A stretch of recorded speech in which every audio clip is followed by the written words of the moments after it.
Qaar ka mid ah xal-xiraallada dunida waxay sugaan in la xalliyo kaliya, halka kuwa kalena ay iskood isku xalliyaan. Markii boqorkii Ingiriiska ee lagu magacaabi jiray Richard III Richardkii saddexaad lagu aasay qabrigiisa 500 sano ka hor, waxaa soo baxay warar sheegaya in boqorka uusan ku jirin qabriga.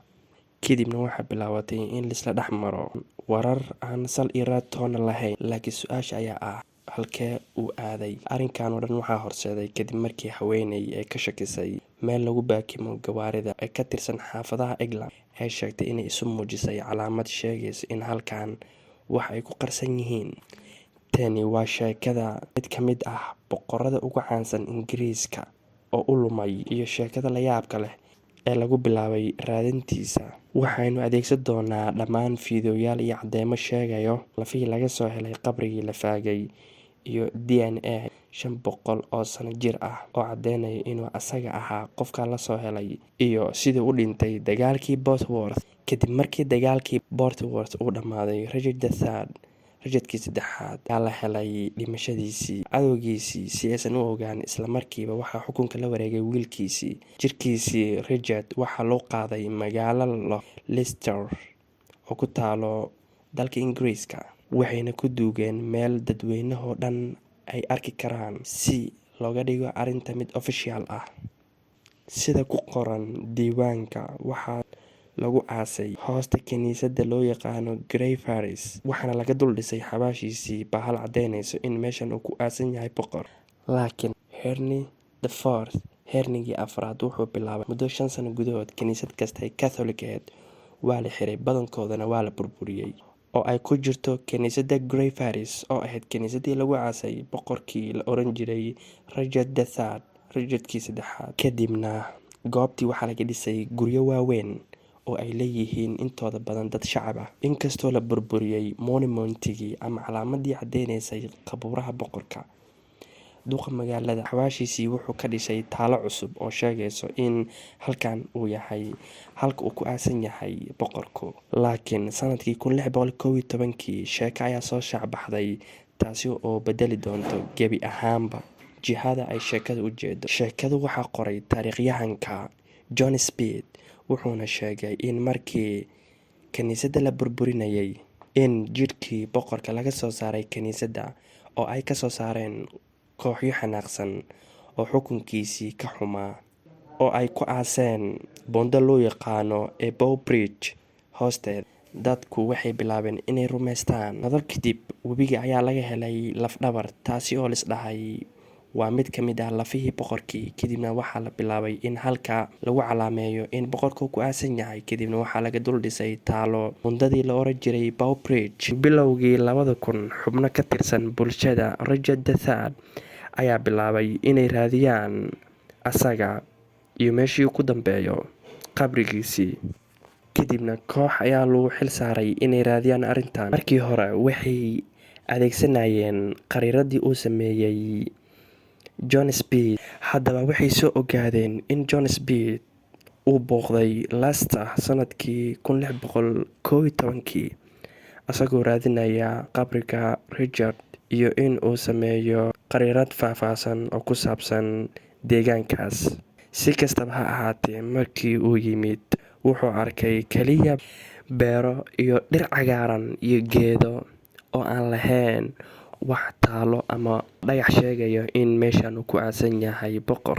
Markay dib u eegeen khariiradda John Speed uu sameeyey, kooxdu waxay ogaadeen meel qalad ah ku sawiray kiniisaddii, taasoo sababtay inuusan helin asalka meeshii ku aasnaa Richard. Beddelkeedana wuxuu abuuray sheeko been ah, maadaama laga sugayay inuu sawiro khariidad cadeynayso halkii uu boqorku ku aasnaa. Wuxuuna diiwaanka ku qoray in Richard lagu aasay hoosta buundo loo yaqaano Bow Bridge.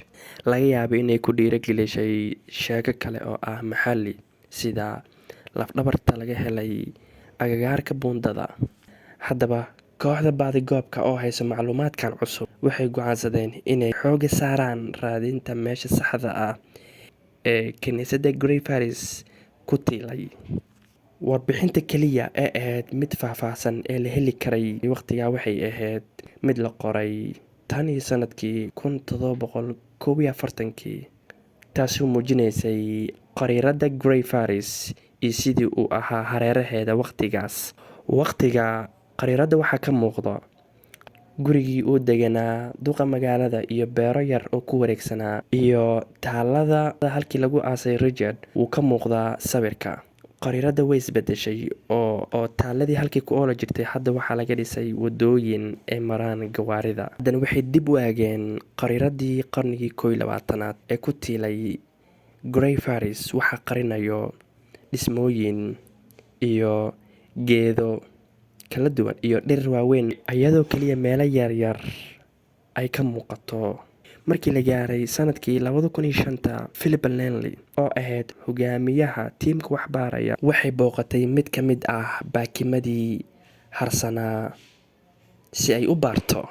markii ay goobta ku sugneed waxay dareentay dareen ah in ay joogto goobta saxda ah. waxay halkaa ku aragtay calaamad xarafka R oo muujinaysa in booskan uu qof qabsaday si uu u baakinto gaarigiisa. laakiin waxay sheegtay inay dareentay in halkani uu yahay halka uu qabriga ku yaalo, oona laga bilaabi doono qodista.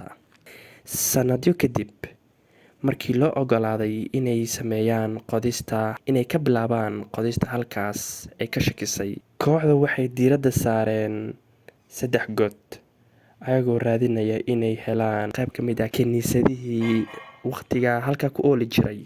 waqtiga waxay ku beegnay 25 Agoosto, sanad guuryadii 527aad ee aaskii Richard. tiimka waxay bilaabeen qodista. fursadda lagu heli karo in la helo halkii uu ku aasnaa waxay ahayd mid aad iyo aad u yar. 6 saacadood kadib qodista, waxay heleen laf burbursan oo dhaawac ka muuqdo, foof madax. mid ka mid ah hababka ugu wanaagsan waa in laga qaado DNA skeletonka ama qalfoofta, lana eego haddii uu la mid yahay faraca laga yaqaano Richardkii 3aad. laakiin nasiib daro, DNA-gan keliya waxaa laga dhaxlaa hooyooyinka. saynisyahanadu waxay rajeynayeen inay helaan silsilad taxane ah xiriirto ilaa iyo jiilba jiil. waxay dib u tixraaceen hooyadii, waxayna soo ogaadeen asaga walaashii la dhalatay. kadibna waxay soo raaceen silsiladii jiilka ay gabadha dhashay, waa gabadhii la dhalatay Richard. waxay kusoo dhammaatay haweeney la dhaho Joy Brown oo geeriyootay 2008. nasiib wadaag, wiilkeedii ayaa nool oo la dhaho Michael.